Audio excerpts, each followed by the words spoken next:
हमारे सौराष्ट्र में भावनगर के पास बगडाणा एक स्थान है। वहां एक बड़े ही अवधूती दशा के एक साधु पुरुष हुए बजरंगदास बापू।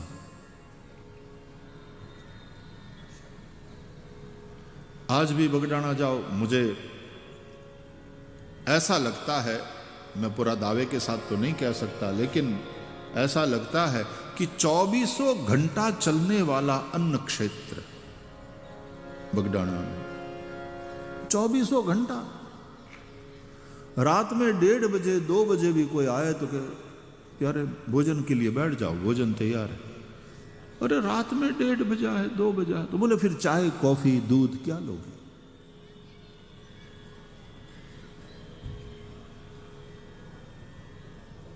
चौबीसों घंटा खुला अन्न क्षेत्र। हजारों हजारों की तादाद में लोग आते हैं।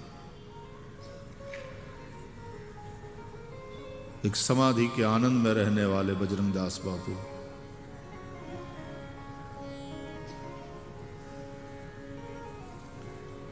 बहुत स्वच्छता प्रेमी थे, अतिशय, पूरा आश्रम नीट क्लीन।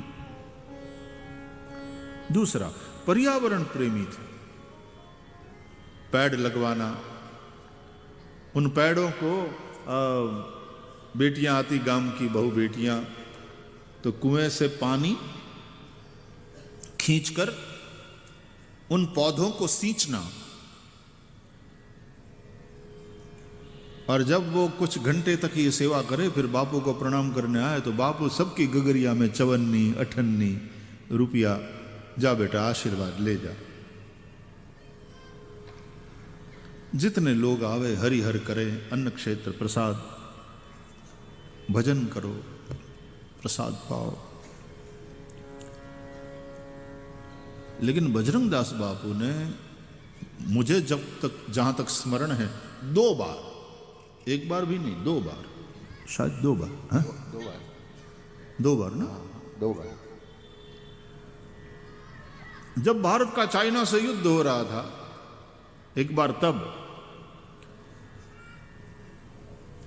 उन्होंने सब लोगों को बुलाया और कहा कि भाई देश को जरूरत है और ये आश्रम बेचना है,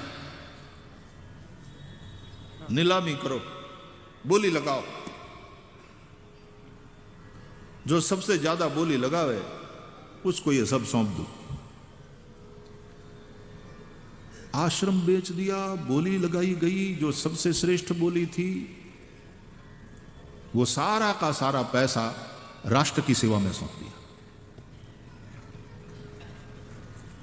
ये राष्ट्रभक्ति। तो राष्ट्र प्रेम, प्रकृति प्रेम, मानवता के लिए प्रेम, इन संतों का एक महान संदेश कि साधु को ये सब रख करके क्या। और फिर भक्तों ने इकट्ठा होकर के, नहीं बापू आश्रम तो नहीं, फिर आश्रम।